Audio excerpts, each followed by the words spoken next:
The recorded history of Ireland begins in the early 5th century, around 400 CE, with the arrival of Christianity and literacy. For centuries before, the Irish existed within a world remembered only through archaeology, oral tradition, and myth. What we know of the centuries before this date, of druids, heroic cycles, and tribal chieftains, belongs to legend and to the archaeological record, not to history. History begins when the Irish began to write. The pivotal transformation came through the spread of Christianity. Tradition credits this to Saint Patrick, a figure whose life bridges history and myth. Born around c. 390 CE, likely in Roman Britain, Patrick was captured by Irish raiders as a youth and enslaved. After 6 years, he escaped, later returning as a missionary. By the middle of the 5th century, his efforts, along with those of other missionaries such as Palladius, had established Christianity as a rising force within Ireland. Christianity's arrival brought something unprecedented to the island: literacy. Missionaries carried with them the Latin alphabet, sacred texts, and the scholarly traditions of late antiquity. Ireland, untouched by the Roman Empire, had never known writing before. Now, monastic communities began copying manuscripts, recording annals, and preserving the wisdom of both scripture and classical authors. The earliest written chronicles, such as the Annals of Ulster and Annals of Tigernach, though compiled later, drew on records first kept by monks in this period. For the first time, Ireland steps into the light of history. By the late 5th and 6th centuries, monasteries were springing up across the island. These were not merely religious centers, but hubs of education, art, and culture. Among the most famous was Clonmacnoise, founded in 544 CE on the banks of the River Shannon. It became one of Ireland's greatest centers of learning, producing manuscripts, educating clerics, and housing kings in their burial. Another was Glendalough, established by Saint Kevin in the Wicklow Mountains during the 6th century, which became both a place of pilgrimage and a bastion of scholarship. Irish monasticism developed its own distinctive character. Unlike the more urban monasteries of the Mediterranean, Irish monasteries often grew in remote landscapes, windswept islands, mountain valleys, or near rivers. Their isolation fostered a spirit of asceticism and devotion, yet their intellectual influence reached far beyond the island. It was during this period that Ireland gained the reputation of being the land of saints and scholars. The island became a beacon of learning in a Europe increasingly threatened by turmoil after the fall of the Western Roman Empire in 476 CE. Irish monks preserved Latin texts that might otherwise have been lost and trained generations of scholars. The illuminated manuscripts they created, most famously the Book of Kells, likely produced around c. 800 CE at Iona or Kells, remain among the masterpieces of medieval art, filled with intricate knotwork and Christian symbolism that blended native and Christian traditions. But Ireland's influence was not confined to its own shores. From the 6th century onward, Irish monks became missionaries across Europe. Saint Columba, Columcille, born in Donegal in 521 CE, founded the monastery of Iona off the coast of Scotland in 563 CE, from which Christianity spread throughout northern Britain. Aidan of Lindisfarne, trained in Iona, carried Irish Christianity into Anglo-Saxon England in the 7th century, laying the foundations for the Christianization of Northumbria. Meanwhile, Saint Columbanus, born around 540 CE, traveled through Gaul and Italy, founding monasteries at Luxeuil in Burgundy and Bobbio, in northern Italy. These became major intellectual centers on the continent. Irish missionaries were so widespread that by the 7th century, they were considered central to Europe's Christian revival. At home, Irish society was undergoing profound change. Before Christianity, the island was divided into numerous small kingdoms, or tuatha, each ruled by a chieftain. These kingdoms often shifted in power, and above them sat the institution of the High King at Tara in County Meath. Though largely symbolic, the High King was supposed to hold precedence over all other rulers. With the arrival of Christianity, this political system did not vanish, but the authority of the church added a new layer to Irish society. Monasteries became political as well as spiritual centers, patronized by kings and often involved in dynastic struggles. This period also saw the codification of Irish law. The Brehon Laws, rooted in pre-Christian tradition, were written down by monks during the 7th and 8th centuries. They regulated everything from marriage to property disputes and revealed a society where kinship ties, honor, and compensation for wrongs formed the backbone of justice.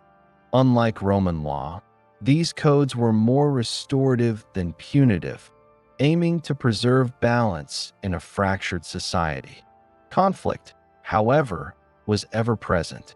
Warfare between rival kingdoms was frequent, and monasteries themselves were not exempt from raids by Irish kings. For instance, annalistic entries record that in the 7th century, monasteries could be attacked by rival Irish groups, not only by foreign invaders. Despite their sanctity, churches were often targeted for their wealth. The Synod of Whitby in 664 CE, though held in England, highlighted the influence and tensions of Irish Christianity. At stake was whether the church in Northumbria would follow the Irish or Roman practices for calculating Easter. The decision favored Rome, signaling the gradual alignment of Irish Christianity with continental traditions. Still, the Irish Church retained many of its unique customs for centuries.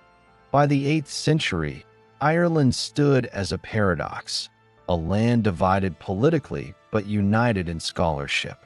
Its monasteries illuminated Europe, its missionaries traveled as far as the Alps, and its art fused Christian devotion with Celtic imagination. Yet this era of cultural flourishing was not destined to last unchallenged.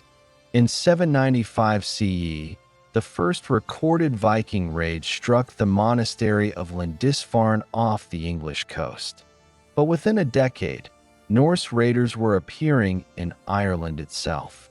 The annals record the year 795 CE as the first Viking attack on Irish soil, when the monastery of Lambay Island near Dublin was plundered.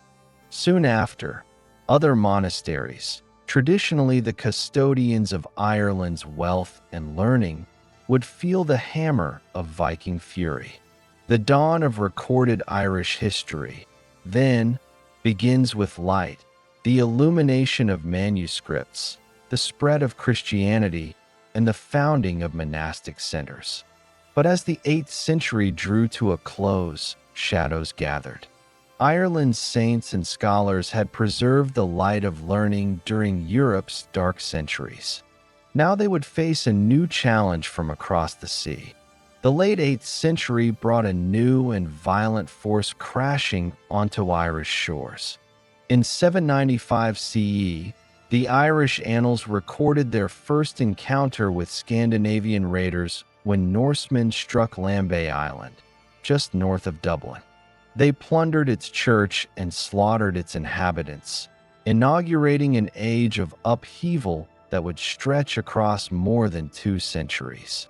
These raiders, remembered in Irish chronicles as the Lochlanach, men from the land of the lakes, or Norway, would leave a mark on Ireland as deep as that of Christianity 3 centuries earlier. At first, Viking attacks were seasonal. Fleets sailed across the Irish Sea from bases in Scotland and the Northern Isles, targeting monasteries, which were both wealthy and lightly defended.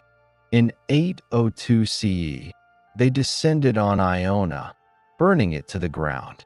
2 years later, in 804 CE, Skellig Michael, the monastery perched on a rocky island off the Kerry coast, was attacked.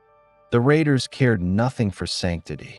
For them, monasteries were treasuries filled with silver chalices, reliquaries, and manuscripts bound with gold leaf. Yet the Vikings did not remain mere raiders. By the mid-9th century, they had begun to overwinter in Ireland.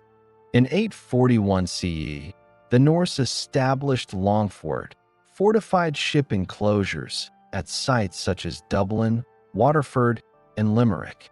These bases marked the beginnings of Ireland's first urban centers. From Dublin, the Vikings controlled a growing network of trade that connected the Irish Sea to Scandinavia and beyond. Amber from the Baltic, silks from Byzantium, and silver from the Islamic world flowed through Dublin's quays. Excavations of Viking Dublin, particularly at Woodquay, have revealed houses, workshops, combs of antler, and scales for weighing silver, showing a bustling town life previously unknown to Ireland's rural landscape. This transformation was profound. Before the Vikings, Ireland had no cities. Society was structured around rural tuatha and monasteries, but the Norse introduced permanent urban life. Dublin, founded in the mid-9th century, would grow to become Ireland's most important city and eventually its capital. The Norse presence was not unchallenged. Irish kings resisted fiercely, their annals filled with records of battles, alliances, and betrayals. In 845 CE, Mael Secnail Mac Mael Ruinade, the king of Mide, captured and drowned the Viking leader Turgesius, who had terrorized the Midlands. Yet Viking power proved resilient. Their strongholds became entrenched, and their leaders forged alliances with Irish dynasties, often marrying into local families. Over time, the Norse ceased to be simply outsiders. They became part of Ireland's political fabric. This integration is reflected in the rise of the Hiberno-Norse, a people of mixed Gaelic and Norse descent who dominated Ireland's coastal towns. They spoke Old Norse, minted coins, and maintained trade with the wider Viking world. Yet they also adopted the Irish language, law, and customs. Dublin's kings often bore hybrid names that reflected this dual heritage. The Viking Age in Ireland was not only an age of warfare, but also of cultural fusion. Norse art styles, particularly the Uns and Boer styles, merged with Irish motifs, producing distinctive interlaced designs that adorned stone crosses and metalwork. The Vikings also introduced new military technologies, longships, chainmail, and the use of axes in battle, which altered the character of Irish warfare. Still, conflict remained the defining feature of this period. The 10th century saw repeated clashes between Viking Dublin and Irish kings, particularly those from Leinster and Munster. In 902 CE, the Irish of Leinster and Briga expelled the Vikings from Dublin, burning their long fort and driving survivors across the sea. But this triumph was temporary. In 917 CE, the Vikings returned, led by Sihtric Cake, who re-established Dublin as a Norse power. The 10th century also witnessed the rise of powerful Irish dynasties who sought not only to resist the Norse, but to dominate them. Chief among these was the Dalg Kais of Munster, whose most famous member, Brian Boru, would become one of Ireland's legendary kings. Born around 941 CE, Brian was the younger brother of Mathgamain, king of Munster. Initially a minor figure, Brian proved an extraordinary military leader, uniting Munster under his rule and expanding his influence outward. By the 980s, he challenged the Neil dynasty, which had long held the title of High King of Ireland. In 1002 CE, Brian forced Mael Secnail Mac Domnail of the southern Neil to yield the high kingship, becoming the first ruler outside that dynasty to claim it in centuries. Brian's reign marked a turning point. Determined to assert authority over all of Ireland, he waged relentless campaigns against rival Irish kings and against the Hiberno-Norse rulers of Dublin. He extracted tribute, built alliances, and positioned himself as the island's foremost monarch. Though Ireland was never fully centralized, Brian came closer than any king before him. The climax of this struggle came in 1014 CE at the Battle of Clontarf, fought outside Dublin on Good Friday, April 23rd. The conflict pitted Brian and his allies, chiefly forces from Munster and Southern Ireland, against a coalition of Norse Dubliners, Leinster rebels, and Viking mercenaries from Orkney and the Isle of Man. The battle was immense, one of the largest in Irish history. Contemporary accounts, later colored by legend, describe ferocious fighting along the River Tolka, where warriors clashed with axes, swords, and spears. Brian's army won a decisive victory, shattering the Viking Leinster coalition. The King of Dublin, Sigtryg Silkbeard, survived, but his forces were crushed, and Norse power in Ireland entered decline. Yet the triumph was bittersweet. Brian, now in his 70s, did not live to see victory. According to later chronicles, he was killed in his tent by fleeing Norsemen after the battle. Clontarf's legacy was complex. While it did not end Viking settlement in Ireland, Norse communities remained in Dublin, Limerick, and Waterford. It broke their military power and ended their ambitions of dominating the island. From this point forward, Dublin remained an important urban center, but one increasingly enmeshed within Irish political struggles rather than standing apart from them. The period from 800 to 1014 CE, then, was an age of transformation. The Vikings brought devastation, plundering Ireland's monasteries and scattering its sacred treasures. Yet they also brought urban life, coinage, and integration into the wider networks of Viking trade. They forced Irish kings to adapt, to strengthen, and ultimately to imagine a more unified kingship. Brian Boru's rise epitomized this change, and his death at Clontarf closed the Viking Age in Ireland with both triumph and tragedy. As the smoke cleared from the battlefield of Clontarf, Ireland entered a new chapter, one where kingship would be contested among native dynasties rather than against foreign raiders. The age of Vikings had ended, but the struggle for Ireland's future was far from resolved.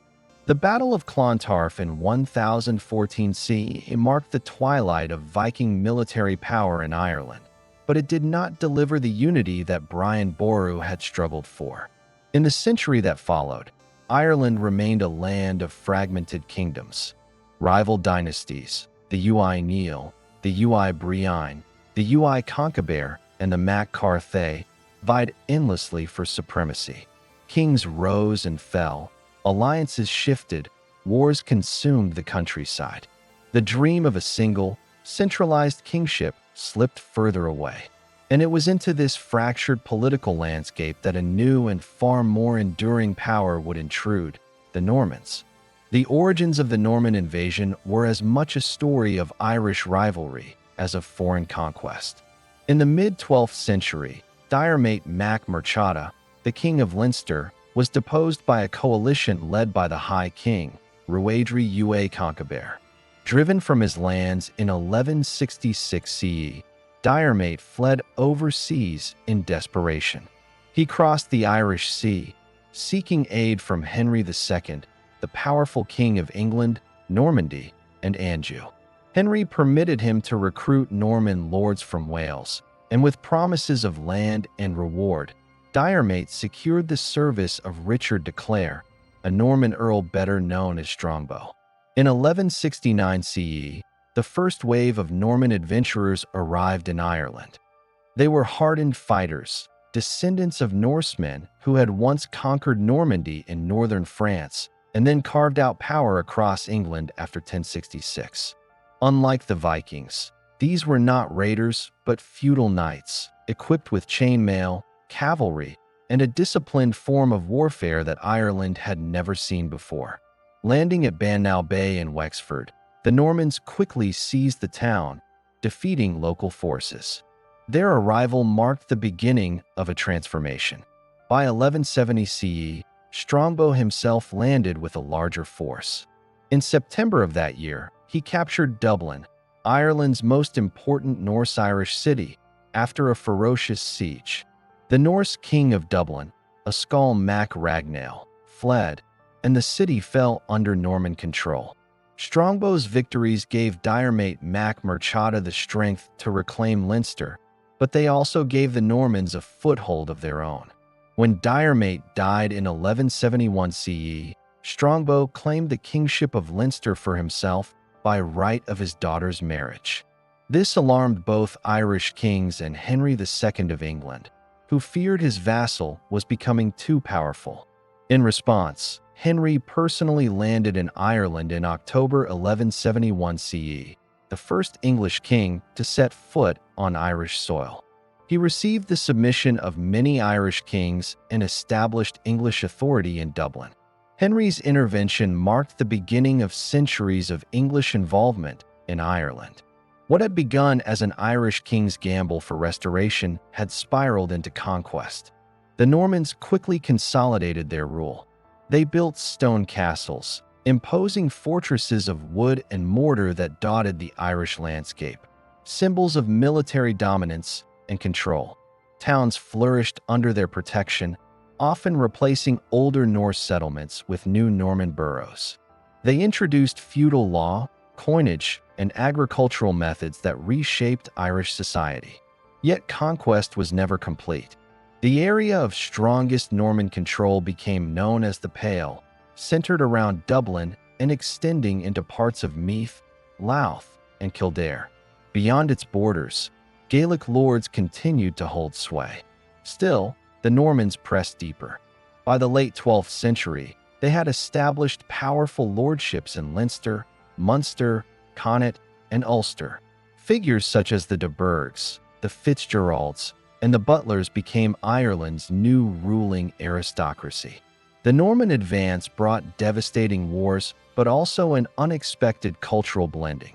Many Norman lords intermarried with Irish families, adopted Gaelic language and customs, and even took on Irish styles of dress and law. Over generations, these Old English lords were sometimes said to have become more Irish than the Irish themselves. This fusion, however, created tension with the English crown. By the 14th century, the kings of England feared that their settlers in Ireland were slipping into Gaelic ways. In 1366 CE, the Statutes of Kilkenny were issued, forbidding English settlers from marrying Irish people, speaking Irish, or following Irish laws. But such decrees were impossible to enforce across Ireland's fragmented landscape. During these centuries, the Church also played a critical role. In 1155 CE, even before the Norman invasion, Pope Adrian IV issued the bull Laudabiliter, granting Henry II authority over Ireland to reform its church and align it with Roman practices. The Synod of Cashel in 1172 CE formalized these changes, bringing the Irish Church more fully into the orbit of Rome and strengthening English claims of legitimacy. Despite this, the Norman conquest did not erase Gaelic Ireland. The High Kingship collapsed, but Gaelic lords like the O'Neills in Ulster and the O'Briens in Munster retained influence. Warfare remained constant, with Norman lords and Irish kings battling each other and often turning on their own kin. The 14th and 15th centuries brought further upheaval.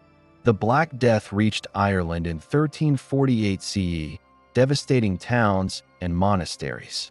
Some Gaelic areas, less urbanized, were spared the worst of its toll, shifting the balance of power once again. Norman authority weakened, particularly as England became consumed by its own crises, including the 100 Years' War, 1337 to 1453, and the Wars of the Roses, 1455 to 1487. By the late 15th century, much of Ireland had slipped back into the hands of Gaelic chiefs and Hiberno-Norman lords who no longer looked to London for guidance. English control was largely confined to the Pale, a narrow band of territory around Dublin defended by ditches and fortifications. Beyond its borders, Irish law, language, and custom flourished. The Norman invasion thus transformed Ireland without fully conquering it. It introduced feudalism, castles, towns, and a new aristocracy. It tied Ireland more closely to England and Europe, reshaping its church and its politics. But it also deepened the division between Gaelic and foreign, native and settler, a division that would define centuries to come. By the dawn of the 16th century, Ireland was a patchwork, the Pale under direct English control, powerful Norman-descended families ruling vast territories, and Gaelic lords maintaining their traditions. This fragile balance would not endure. In the age of the Tudors, England would return to Ireland with a new determination, not to influence or coexist, but to conquer outright. By the dawn of the 16th century, Ireland was a land divided. English authority, once so boldly asserted in the wake of the Norman invasion, had shrunk to the Pale, a fortified enclave around Dublin. Beyond its borders, Gaelic chiefs and Norman Irish lords ruled vast territories in defiance of the English crown. They upheld their own laws, spoke their own languages, and lived by their own traditions. Yet this fragile balance was about to be shattered. For the Tudors, the ambitious dynasty that rose to power in England after 1485, saw Ireland not as a distant, unruly neighbor, but as a realm to be subdued, centralized, and governed. The first phase of this transformation came under Henry VIII. In 1534, his break with the Catholic Church triggered upheaval not only in England, but across his dominions. Ireland, long a land of monasteries and abbeys, found itself caught in the storm of the Reformation. Henry's first move was political. In 1541, the Irish Parliament, under his direction, declared him King of Ireland. Until then, English rulers had styled themselves merely Lords of Ireland, a legacy of the papal bull Laudabiliter. Now, with the title of king, Henry sought to assert direct sovereignty over the island. But sovereignty on parchment was not sovereignty in practice. To secure real control, Henry launched a policy known as surrender and redrant. Irish chieftains were asked to submit formally to the crown, surrendering their lands and titles, only to have them re-granted under English law. In return, they were expected to adopt English customs, speak English, and recognize the new Anglican Church. Some lords agreed, hoping to preserve their influence under changing times. Others resisted, seeing in this scheme an attack on Gaelic identity. The resistance deepened under Henry's daughter, Elizabeth I, whose reign from 1558 to 1603 saw the most aggressive campaigns yet. Elizabeth's officials sought not merely influence, but conquest. English armies penetrated deeper into Ireland than ever before, constructing fortifications, enforcing royal law, and waging relentless war. Among the most dramatic of these struggles was the Desmond rebellions in Munster, 1569 to 1573, 1579 to 1583. The powerful Fitzgerald Earls of Desmond rose against English encroachment and the imposition of Protestantism. The conflict was brutal. English forces razed towns, burned crops, and left famine in their wake. When the rebellion was finally crushed, Munster lay devastated. Into the ashes stepped English settlers, given confiscated lands under a new policy, the plantations. These colonization schemes aimed to replace Irish landholders with loyal English and Scottish Protestants, fundamentally altering the social and religious fabric of Ireland. But the greatest conflict of Elizabeth's reign came in the 9 Years' War, 1594 to 1603, led by Hugh O'Neill, Earl of Tyrone, in Ulster. O'Neill was no ordinary chieftain. Fluent in English as well as Irish, trained in European tactics, and shrewd in diplomacy, he commanded one of the most formidable Gaelic armies ever assembled. Supported by Hugh Roe O'Donnell of Tyrconnell, O'Neill resisted English expansion with remarkable success. For years, the war raged across the island. Irish forces scored a dramatic victory at the Battle of the Yellow Ford in 1598, where they inflicted heavy losses on an English army. For a time, it seemed that Ireland might cast off English rule entirely. O'Neill even sought aid from Catholic Spain, and in 1601, a Spanish force landed at Kinsale. But the ensuing Battle of Kinsale, fought in December 1601, proved disastrous. The Irish and Spanish were defeated by English forces under Lord Mountjoy. The collapse of resistance at Kinsale marked the beginning of the end. By 1603, the 9 Years' War was over, and Ireland lay exhausted. Elizabeth died that same year, and her successor, James I of England and VI of Scotland, inherited not only the throne but the task of consolidating conquest. It was under James that the most profound transformation occurred. In 1607, the event known as the Flight of the Earls took place. Hugh O'Neill, Hugh Roe O'Donnell's successor Rory O'Donnell, and many of Ulster's leading nobles departed Ireland for exile in continental Europe. Their departure left a vacuum of power in Ulster, which James exploited with ruthless efficiency. Into these lands came the plantation of Ulster, beginning in 1609. Vast tracts of confiscated territory were granted to settlers from England and Scotland. New towns were laid out, new farms carved from old estates, and Protestant communities established in what had been the stronghold of Gaelic Catholic power. Unlike earlier plantations, this one was systematic and enduring, laying the demographic foundations that would shape Northern Ireland for centuries. The Stuart era brought fresh waves of turmoil. Discontent simmered among dispossessed Irish Catholics, while tensions grew between Protestant settlers and the native population. In 1641, rebellion erupted, beginning in Ulster and spreading across much of the island. Catholic rebels sought to reverse the plantations and restore lands lost to colonization. Violence was widespread, with massacres committed on both sides.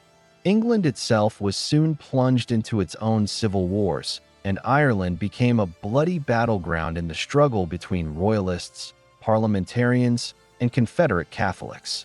The most infamous phase came with the arrival of Oliver Cromwell in 1649.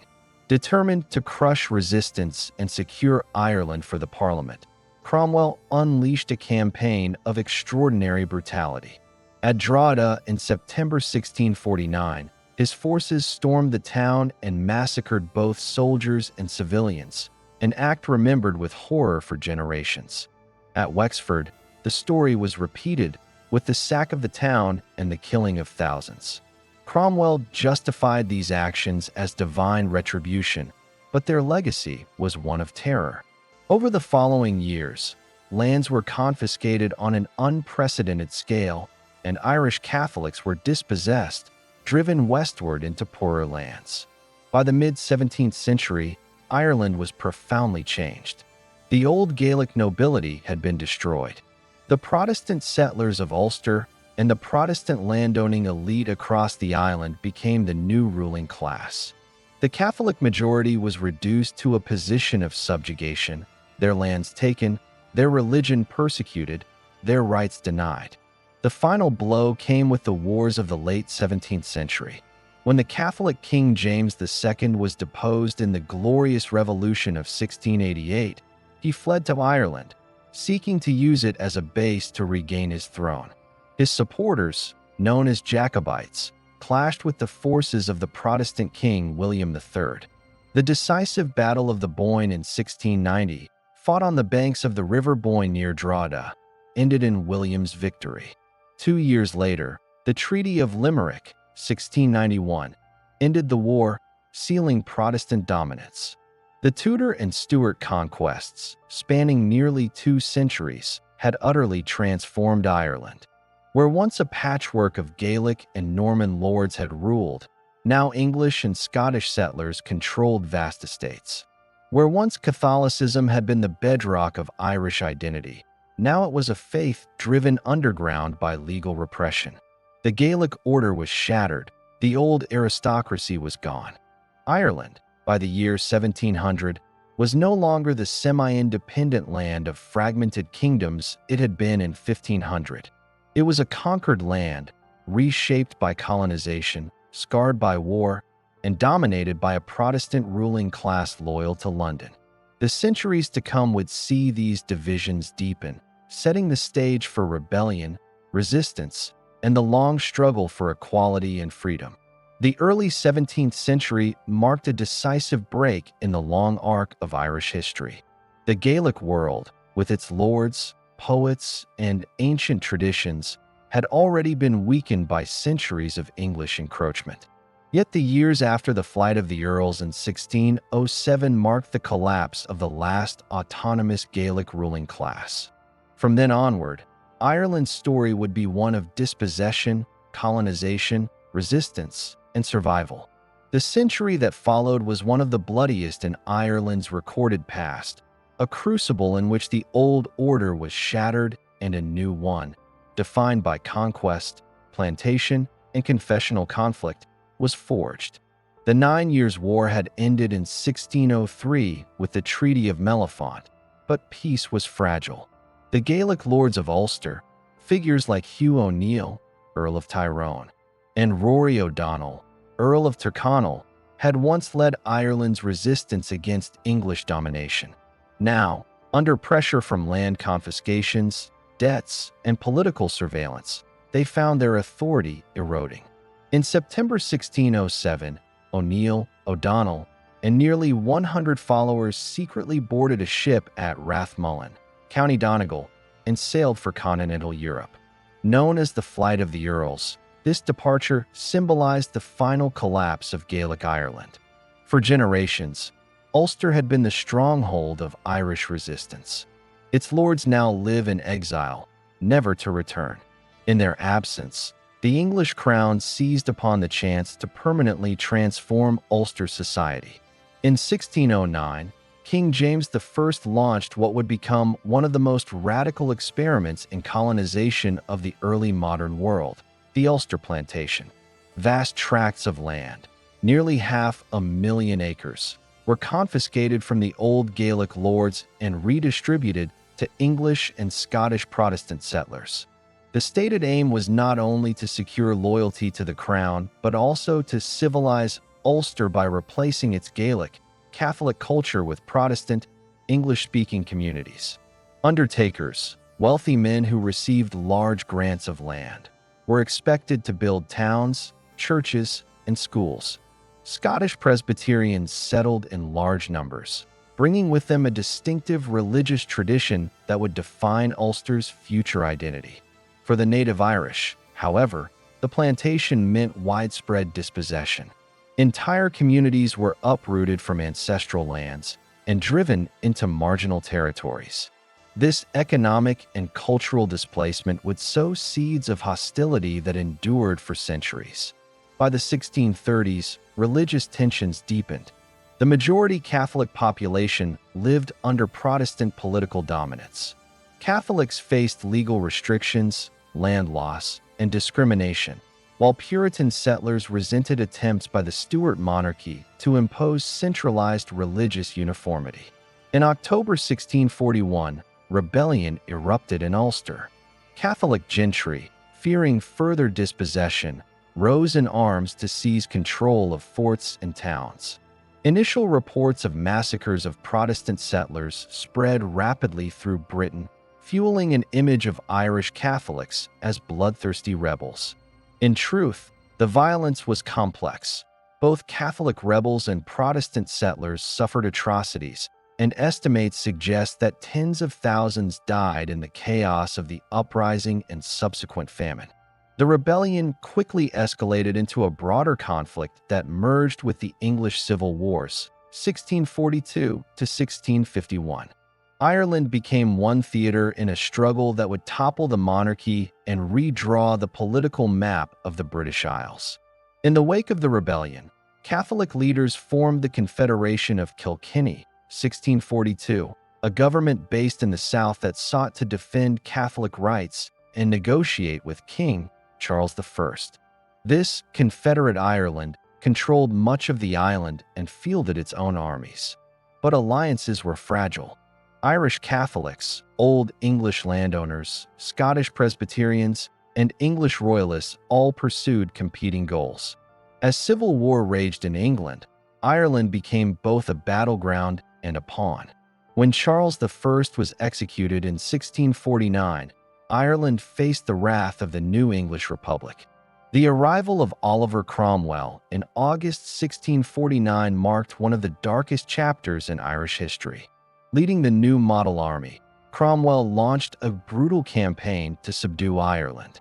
His siege of Drogheda, September 1649, ended with the massacre of defenders and civilians. Estimates suggest nearly 3,500 killed. Weeks later, at Wexford, another slaughter occurred.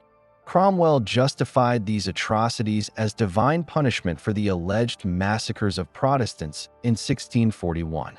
Yet to the Irish, his campaign became synonymous with terror. By the time his generals completed the conquest in 1653, much of Ireland lay devastated. Beyond battlefield slaughter, famine and plague swept through the countryside. Contemporary accounts suggest that Ireland's population fell by as much as 20 to 30% during these years. Thousands of Irish prisoners were transported as indentured laborers to the Caribbean and North America, a forced diaspora that echoed through family histories. Victory brought dispossession on an unprecedented scale. Under the Act for the Settlement of Ireland, 1652, Catholic landowners lost the vast majority of their estates. Land was confiscated and given to Cromwell's soldiers and creditors, rewarding those who had financed the conquest. Many Irish were forced westward into Connaught, confined to poor lands under the slogan, "To hell or to Connaught." The result was the near-total collapse of the old Catholic landowning elite. By the late 17th century, Catholics, still the overwhelming majority of the population, owned less than 10% of Irish land. The foundation was laid for centuries of economic and social inequality.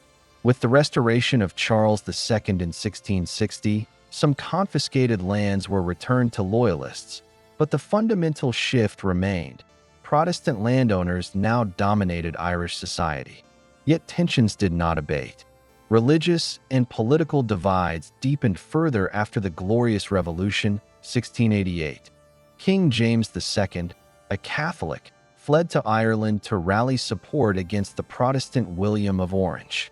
This struggle, known as the Williamite War in Ireland, 1689 to 1691, pitted Catholic Jacobites against Protestant Williamites. The conflict reached its climax at the Battle of the Boyne, 1690, where William's forces defeated James. Another decisive battle followed at Aughrim, 1691, effectively ending Jacobite hopes. The subsequent Treaty of Limerick, 1691, promised toleration for Catholics, but its terms were soon broken. A harsh regime of penal laws was imposed, cementing Protestant ascendancy over Ireland for the next century. By the end of the 17th century, Ireland had been utterly transformed. The Gaelic lords were gone. The Catholic gentry had been stripped of land and power. Protestant settlers, supported by the crown, now formed a new ruling class. The social, religious, and political divisions created during this century would define Irish life for generations.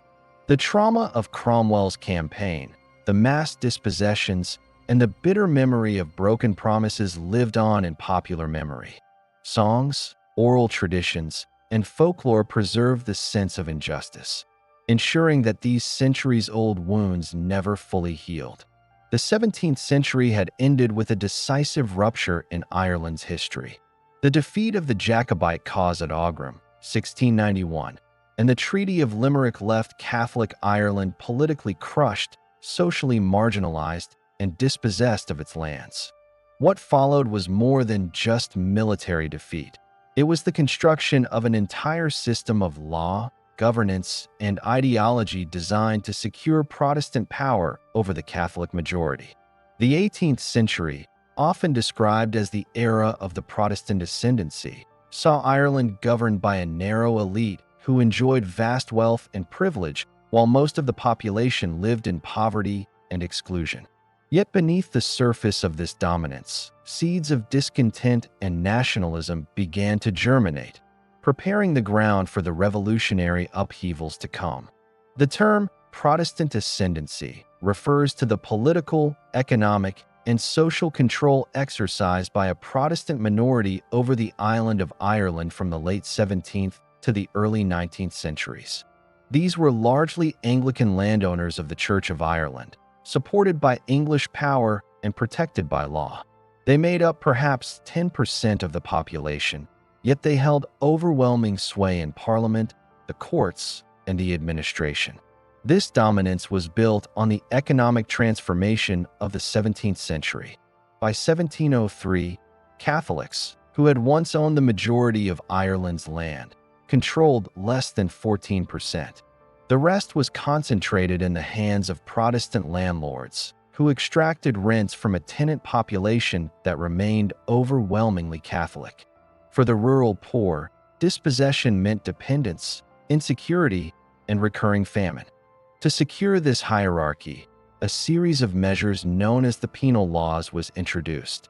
These laws, passed from the 1690s through the early 1700s, sought to systematically exclude Catholics and, to a lesser degree, Protestant dissenters like Presbyterians from political, social, and economic power. Under these laws, Catholics were barred from sitting in Parliament or holding most public offices. They were prohibited from bearing arms or serving in the army. Catholic education was suppressed. Children were often forced into Protestant schools. Catholic clergy were harassed, and Catholic worship was tolerated only at a limited level. Crucially, land inheritance laws required Catholic estates to be subdivided among all sons, unless the heir converted to Protestantism, encouraging conversion and accelerating land loss. By the early 18th century, the Penal Laws had created a rigid caste system. Anglican Protestants enjoyed dominance. Presbyterians in Ulster, while Protestant, faced discrimination for their dissenting beliefs. Catholics, the majority, were treated as second-class subjects. Edmund Burke would later call this system a machine of wise and elaborate contrivance, as well fitted for the oppression, impoverishment, and degradation of a people, and the debasement of human nature itself, as ever proceeded from the perverted ingenuity of man. Beneath the legal and political framework, daily life for most Irish people was defined by poverty. The tenant farming system forced families to rent small plots of land at high rates, leaving them vulnerable to eviction. Agricultural practices were primitive, and reliance on the potato, introduced to Ireland in the late 16th century, grew steadily. By the 18th century, the potato had become a staple of the rural diet, supporting a growing population that was increasingly dependent on this single crop. Discontent often boiled over into agrarian secret societies, which emerged in rural Ireland during the 1700s. Groups such as the White Boys, 1760s, protested against rent hikes, tithes paid to the Church of Ireland, and evictions. Their methods included nocturnal raids, threats, and acts of sabotage. Though localized and fragmented, these movements revealed the deep resentment festering under Protestant landlord rule. While the Penal Laws primarily targeted Catholics, Irish Presbyterians, concentrated in Ulster, were also marginalized. Excluded from many public offices and discriminated against by the Anglican elite, many Presbyterians looked abroad for opportunity. Significant numbers emigrated during the 18th century, especially to North America, where they would become known as the Scots-Irish. Their migration shaped the demographics of the American colonies, and many would play leading roles in the American Revolution. At the same time, Presbyterian communities in Ulster developed their own traditions of dissent and radicalism, which later fed into the revolutionary politics of the late 18th century. Despite Protestant dominance, Ireland was not simply a colony governed from London. From the 1690s, Ireland had its own parliament in Dublin, dominated by the Protestant elite but limited by English oversight. Under Poyning's Law, 1495, no legislation could be passed in Ireland without approval from the English government. Yet, during the 18th century, Irish parliamentarians gradually asserted more independence. Figures like Henry Grattan in the late 1700s would champion legislative freedom for the Irish Parliament. In 1782, under pressure from Irish volunteers, Protestant militias originally raised to defend against foreign invasion, the British government granted significant concessions, easing restrictions on Irish legislative autonomy. For a time, Dublin's parliament enjoyed a golden age, though it still represented only the interests of the Protestant minority. As Enlightenment ideas spread across Europe, pressure grew to ease restrictions on Catholics. The Catholic Relief Acts of the late 18th century began to dismantle parts of the Penal Code. In 1778, Catholics were allowed to acquire land on long leases. In 1793, they gained the right to vote in parliamentary elections, though they could not sit in Parliament itself. These reforms reflected both pragmatic concerns, such as recruiting Catholics into the army during wartime, and the influence of broader revolutionary currents. Yet despite these steps, the fundamental imbalance remained. Ireland's Catholic majority was still excluded from real power, and economic inequality remained extreme. The late 18th century brought a wave of revolutionary fervor.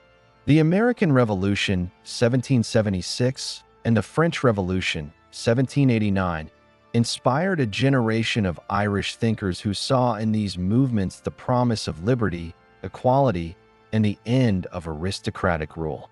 In 1791, in Belfast, a group of radical reformers founded the Society of United Irishmen.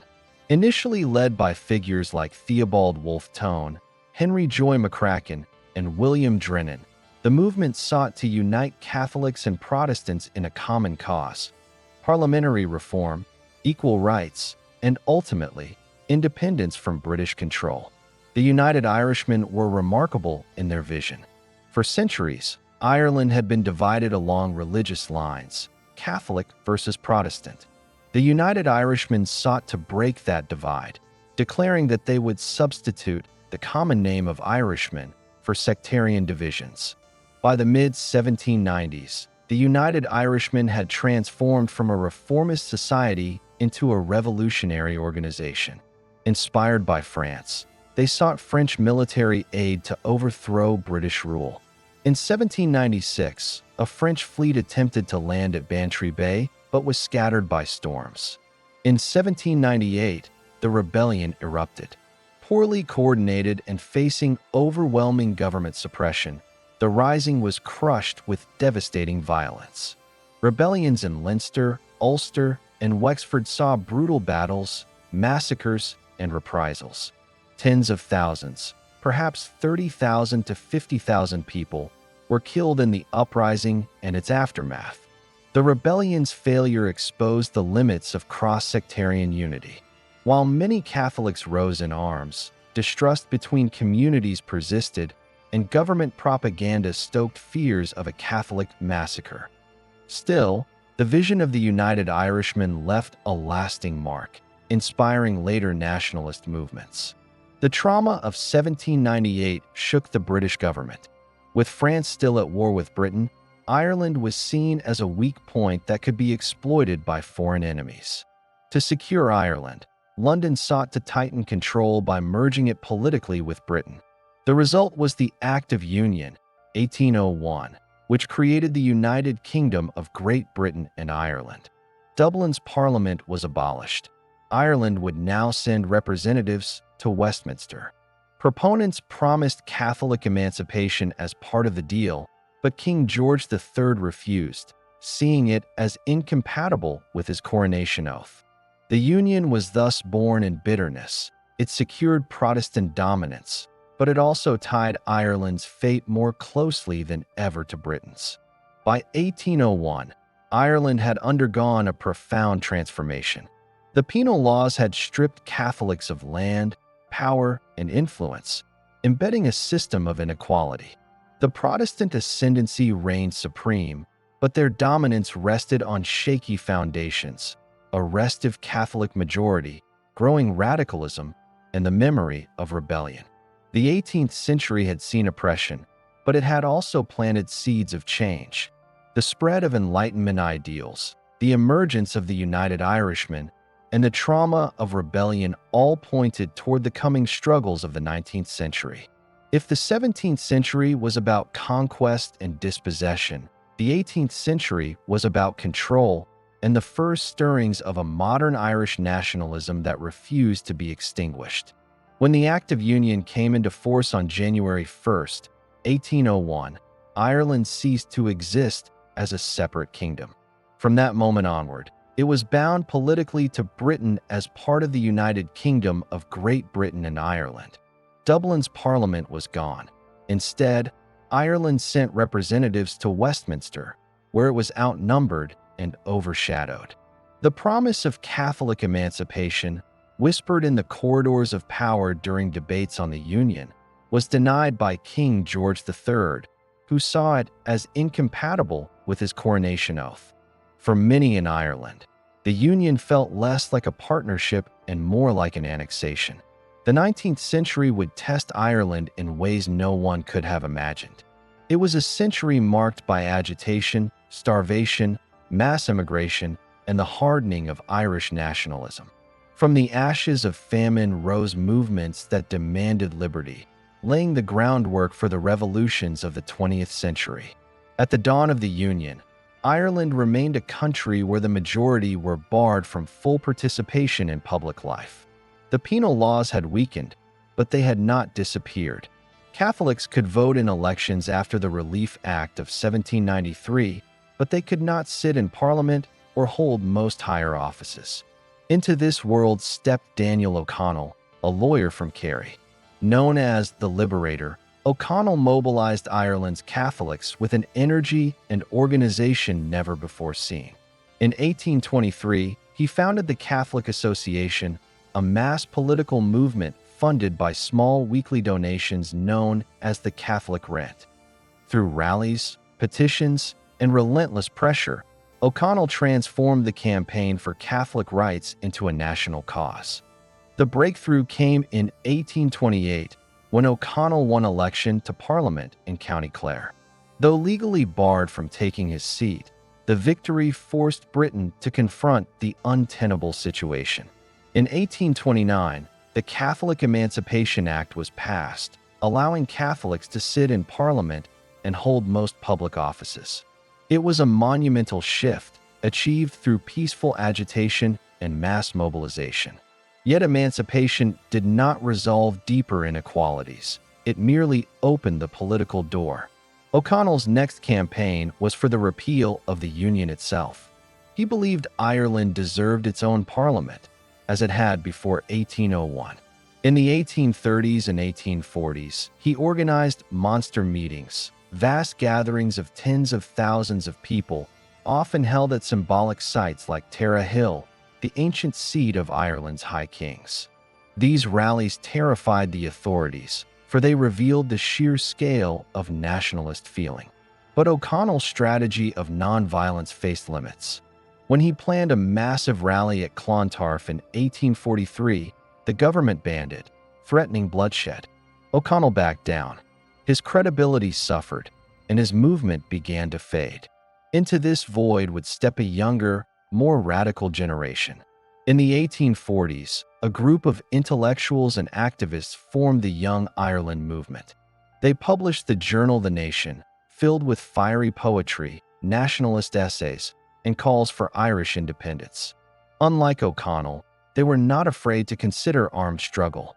The failed 1848 rebellion, inspired by the wave of revolutions sweeping Europe, was their only attempt.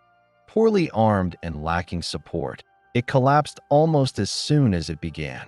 But the cultural influence of young Ireland was immense. They promoted the Irish language, celebrated national history, and sowed the seeds of romantic nationalism that would flower later in the century. Nothing shaped 19th century Ireland more profoundly than the Great Famine. In the autumn of 1845, the potato blight, Phytophthora infestans, struck. The potato, by then the staple food of the poor, rotted in the ground. Over the next 4 years, wave after wave of crop failure devastated rural Ireland. The statistics are staggering. Before the famine, Ireland's population was over 8 million. By 1851, it had fallen by more than 2 million, about 1 million dead of starvation and disease, and another million forced to emigrate. Entire villages vanished. Workhouses overflowed with the destitute, while fever and cholera spread unchecked. British government policies compounded the disaster. Reliance on free market ideology led to inadequate relief. Food continued to be exported from Ireland even as its people starved. The government's relief schemes, public works projects, soup kitchens, and meager rations came too late or proved insufficient. For many Irish people, the famine was not just a natural catastrophe, but a man-made calamity, remembered as in Gorda Moor, the Great Hunger. The famine transformed Ireland's relationship with the wider world. Waves of emigration carried millions across the Atlantic to America, Canada, and beyond. Packed into coffin ships, many never survived the journey. Those who did often faced hardship, prejudice, and poverty in their new homes. Yet over time, the Irish diaspora became a powerful force. In cities like Boston, New York, Liverpool, and Melbourne, Irish communities grew, sustained by memories of the homeland and often bitter hostility toward Britain. Irish immigrants played key roles in labor movements, urban politics, and even the shaping of American identity. By the end of the century, Irish nationalism was no longer just an island movement. It had become global. The famine deepened resentment toward British rule. Out of this bitterness arose a new revolutionary movement, the Fenian Brotherhood, founded in 1858 by exiles in America, and its Irish counterpart, the Irish Republican Brotherhood, IRB. Named after the legendary Fianna warriors of Irish mythology, the Fenians believed in armed rebellion to establish an Irish republic. In 1867, they launched uprisings in several counties, but these were quickly suppressed. British intelligence, informers, and a lack of preparation doomed the attempts. Yet the Fenians left a legacy of militancy, keeping alive the dream of a republic. They also established a connection between Irish nationalism and international revolutionary movements, raising funds and support from Irish Americans.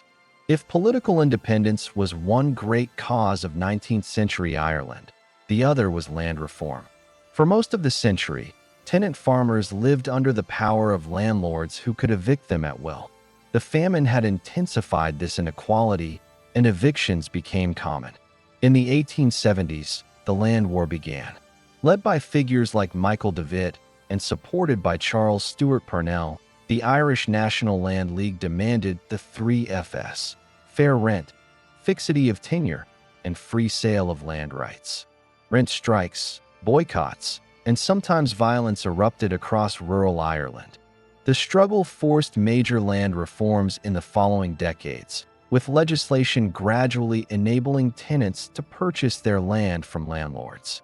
The land war linked economic justice with nationalism, for many saw landlordism as an extension of British domination. By the late 19th century, Irish nationalism found a new leader in Charles Stewart Parnell, often called the uncrowned King of Ireland.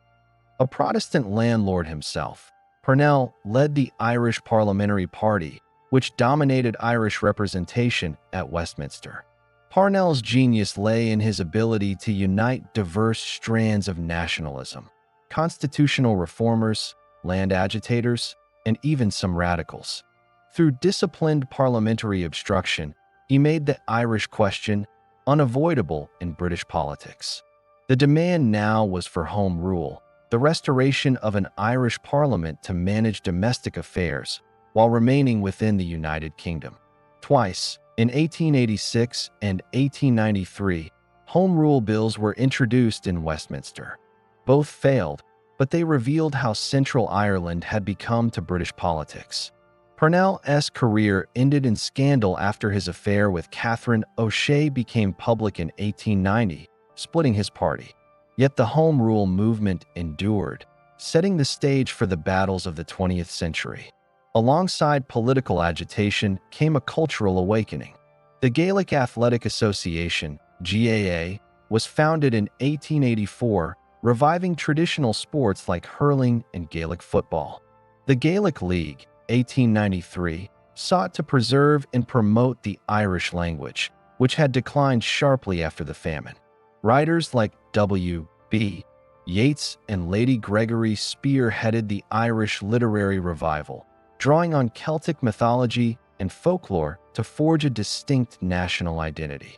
Culture became inseparable from politics. The revival insisted that Ireland was not just a province of Britain, but a nation with its own heritage, worthy of self-rule. As the century drew to a close, Ireland remained tied to Britain, but the old order was crumbling.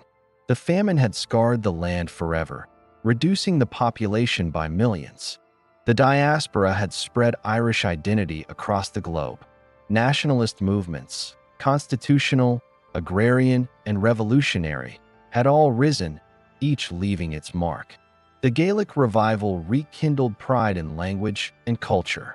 By 1900, the seeds of Ireland's future struggles were firmly planted. The demand for home rule grew louder. Revolutionary groups prepared for another chance. The Irish question had become not just a domestic issue, but one that haunted the entire British Empire. Ireland stood on the brink of a new century, bruised, diminished, but more determined than ever to reclaim its destiny. Ireland in the 19th century was a land caught in a cycle of poverty, dependency, and political frustration. For centuries, its population had grown despite hardships, reaching nearly 8.5 million by 1841, an extraordinary figure for a largely rural, agrarian island. But beneath this surface growth lay deep vulnerabilities. Much of the land was controlled by absentee landlords, often English or Anglo-Irish, who extracted rent from tenant farmers. The majority of the population lived on tiny plots of land, relying almost entirely on the potato for survival. It was nutritious, abundant, and could be cultivated even on marginal soil. But this dependence created a fragile monoculture, one susceptible to devastation if disease struck. That moment of catastrophe arrived in 1845. In the autumn of that year, the potato crop across Ireland was blighted by Phytophthora infestans, a fungus-like organism that had spread from the Americas to Europe. Within weeks, entire fields turned black and rotten, the tubers beneath rendered inedible. The following year, the blight returned with even greater force, destroying harvests across the island. The impact was immediate and catastrophic. Famine swept through the countryside, and starvation became widespread. But hunger was only one part of the tragedy. Malnutrition left bodies weakened and vulnerable, and diseases such as typhus, dysentery, and cholera spread like wildfire. Between 1845 and 1852, Ireland lost around 1 million people to death and nearly 2 million more to emigration. This event became seared into memory as in Gorda Mór, the Great Hunger. The British government's response remains one of the most debated and controversial aspects of Irish history. At first, emergency relief efforts were introduced. Public works projects employed hundreds of thousands to build roads and walls, and soup kitchens provided food. But these measures were temporary, poorly funded, and often bureaucratically mismanaged. By 1847, known as Black 47, relief efforts were scaled back, even as famine conditions worsened. The prevailing economic ideology of the time, rooted in laissez-faire principles, opposed large-scale government intervention. Officials feared that too much aid would create dependency. The result was a humanitarian disaster on a colossal scale. Landlords, many of whom already faced declining rents and rising debts, began evicting tenants who could not pay. Whole villages were cleared, sometimes with houses demolished to prevent reoccupation. Emigration became both a desperate escape and a forced necessity. Families sold what little they had to purchase passage across the Atlantic. The so-called coffin ships carried thousands to North America, but conditions were horrendous. Disease and malnutrition claimed countless lives during the voyage. For those who survived, America and Canada offered uncertain futures. Yet, these immigrants created Irish communities abroad that would endure for generations, reshaping the diaspora's relationship with Ireland itself. The demographic impact of the famine was stark. By 1851, the population of Ireland had fallen to 6.6 million. Entire regions, particularly in the West and Connaught, were depopulated. Traditional rural society was transformed. Large estates consolidated land, while small holdings vanished. The population decline continued long after the famine ended, fueled by ongoing immigration. By 1900, Ireland's population had dwindled to around 4.5 million, nearly half of its pre-famine peak. The psychological scars were just as deep. The famine eroded trust in the British state, hardening nationalist sentiment and laying the foundations for the political struggles that would follow. Memories of mass death, eviction, and exile became woven into a collective identity centered on loss, injustice, and the demand for self-determination. Folk memory preserved stories of hunger, while songs, poems, and oral traditions carried the trauma forward. In Irish Catholic communities, the famine was often seen as both punishment and endurance, a trial that proved the resilience of the people. In the decades following the famine, Ireland entered an age of mass immigration. Each year, tens of thousands leave for America, Canada, Britain, and Australia. Letters and remittances flowed back across the Atlantic, sustaining families and binding the Irish abroad to those at home. This diaspora became politically influential, funding nationalist organizations and sustaining Irish culture abroad. In cities like Boston, New York, and Chicago, the Irish became a force in politics, labor movements, and Catholic institutions. Their successes abroad contrasted sharply with ongoing poverty in rural Ireland, underscoring the structural inequalities of the island's economy. Domestically, the post-famine era was marked by agitation for land reform. The land war of the 1870s and 1880s saw tenants demand fair rents, fixity of tenure, and the right to buy their holdings. Led by figures such as Charles Stewart Parnell, the Irish Land League organized boycotts and resistance against landlordism. These struggles achieved significant reforms, gradually dismantling the landlord system and enabling tenant purchase.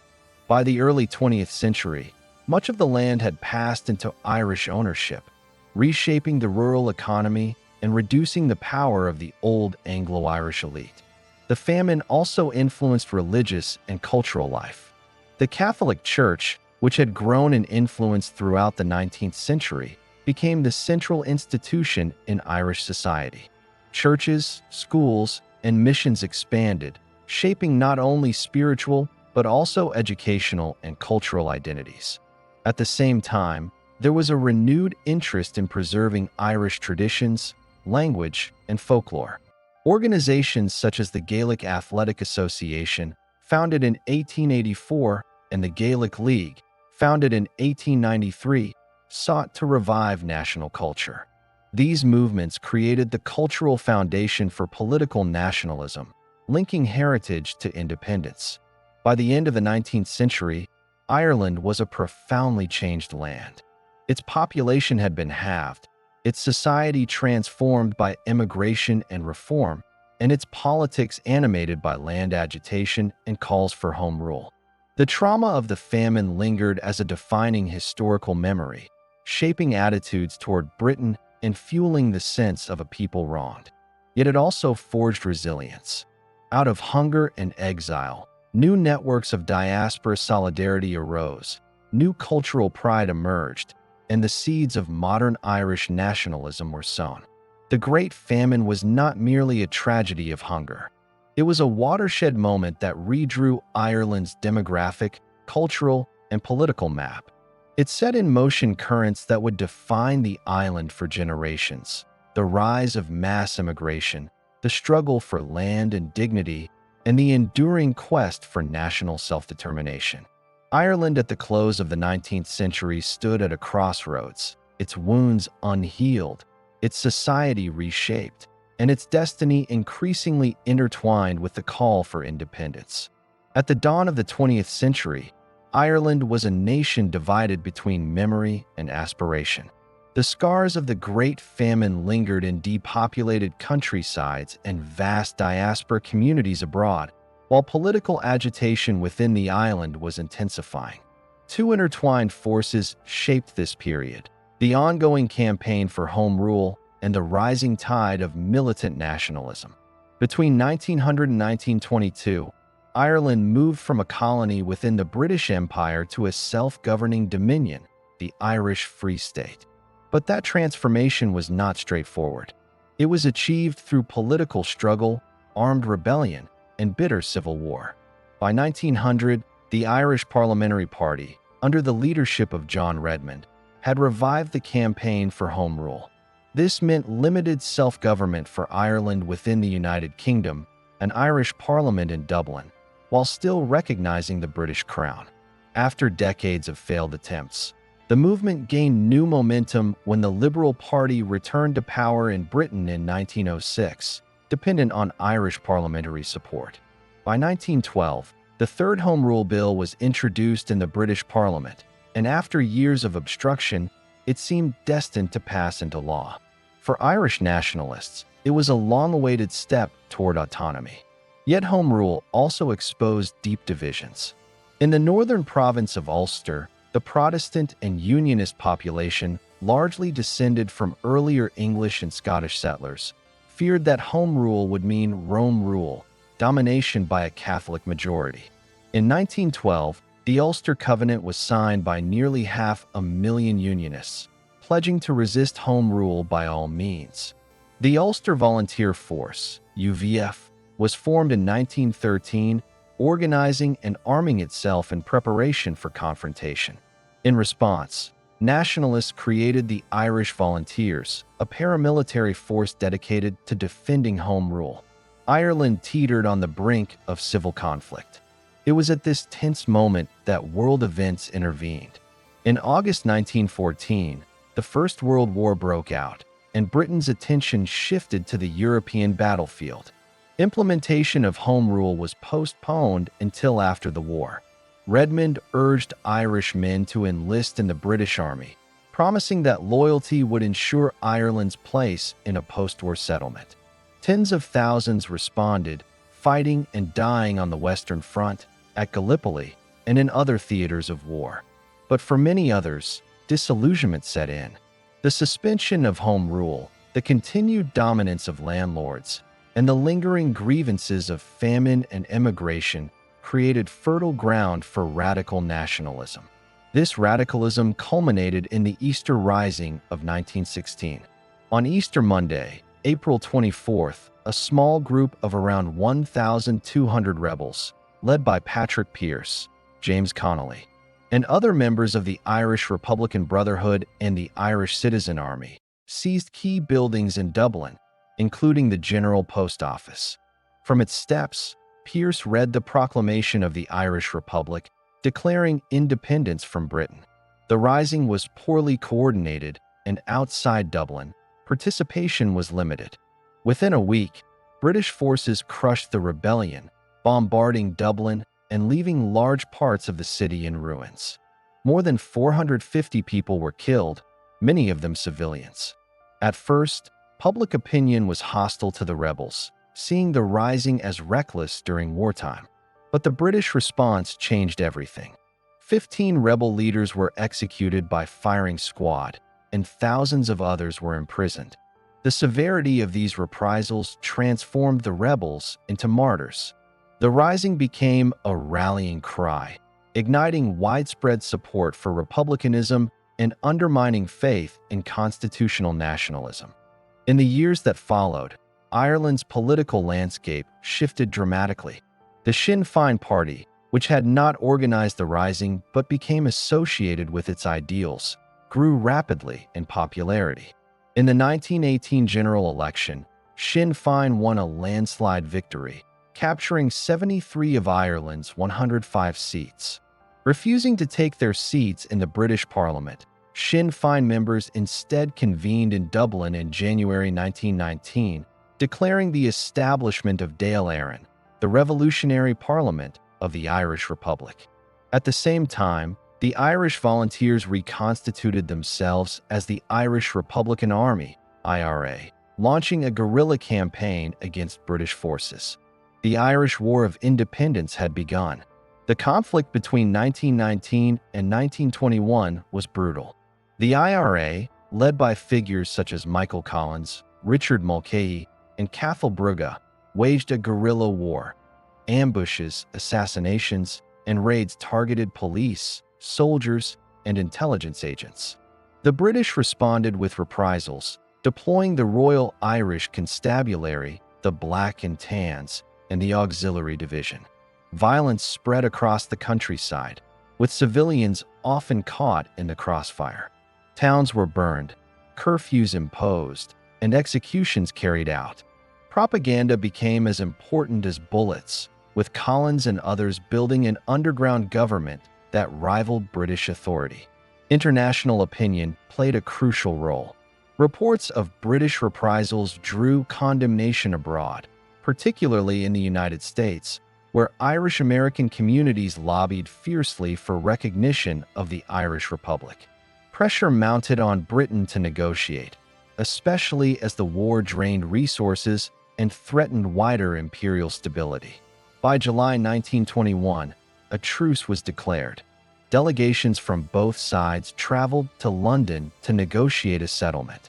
The Anglo-Irish Treaty, signed in December 1921, created the Irish Free State as a self-governing dominion within the British Commonwealth.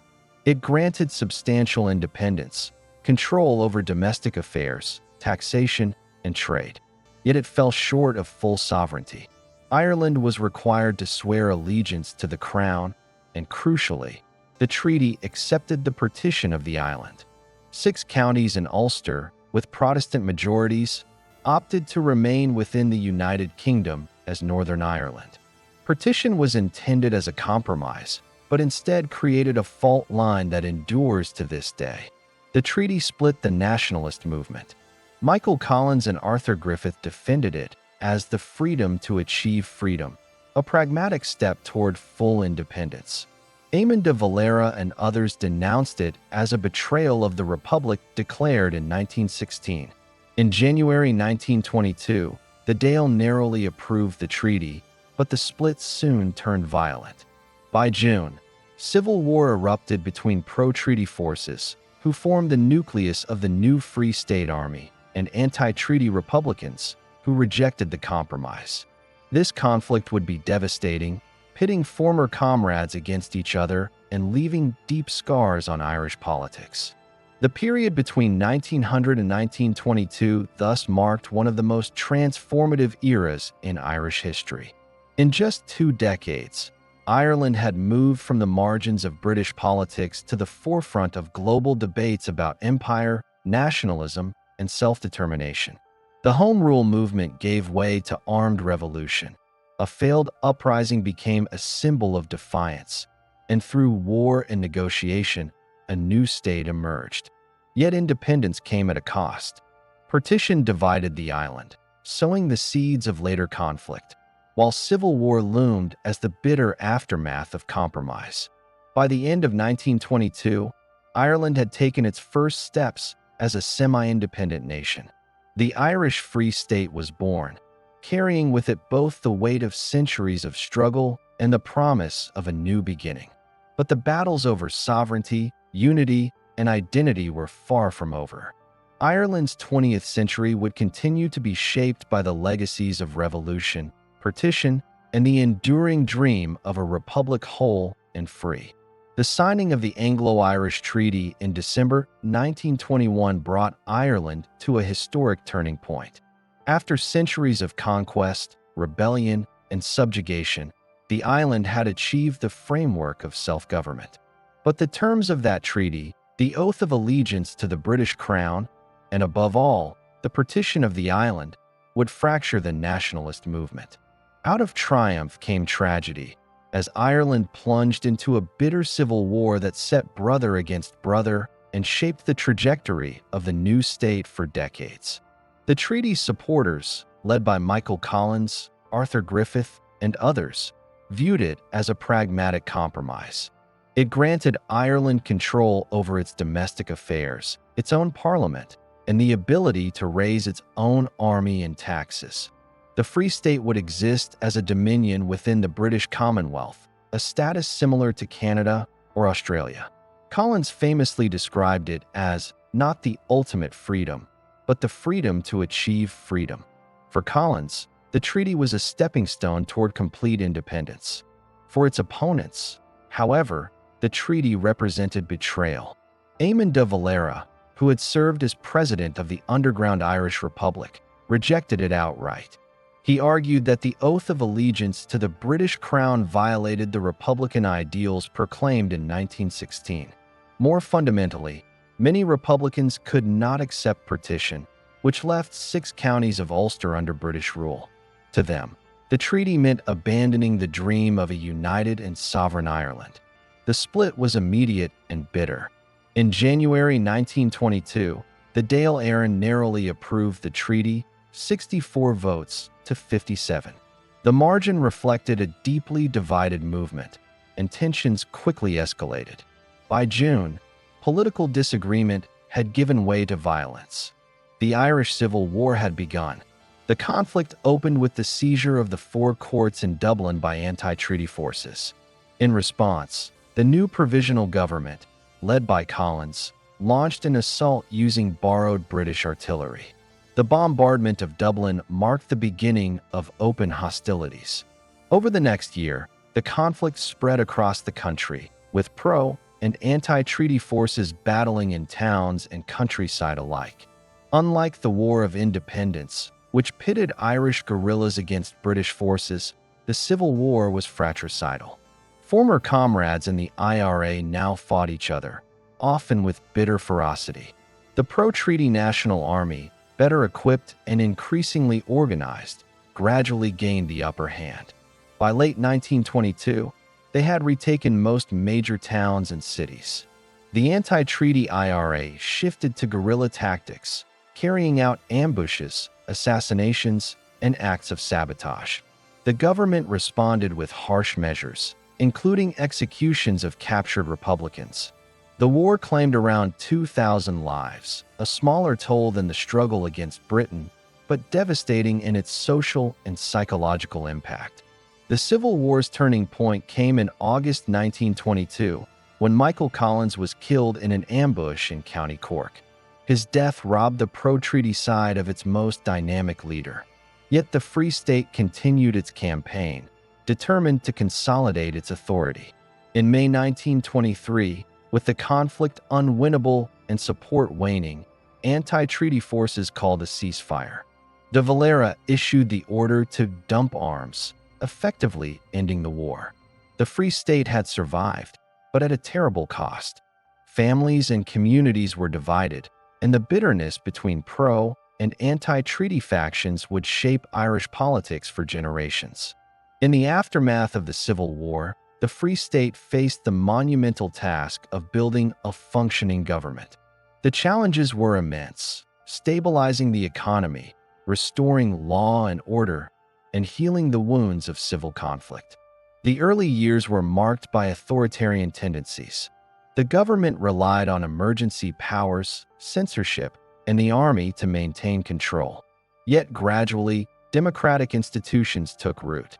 Elections were held, and despite the bitterness of the Civil War, political power changed hands peacefully, a remarkable achievement given the violent context. The political landscape crystallized into two dominant parties, both heirs of the Civil War divide. Pro-treaty supporters formed Command Na and Gedhiel, which evolved into Fine Gael.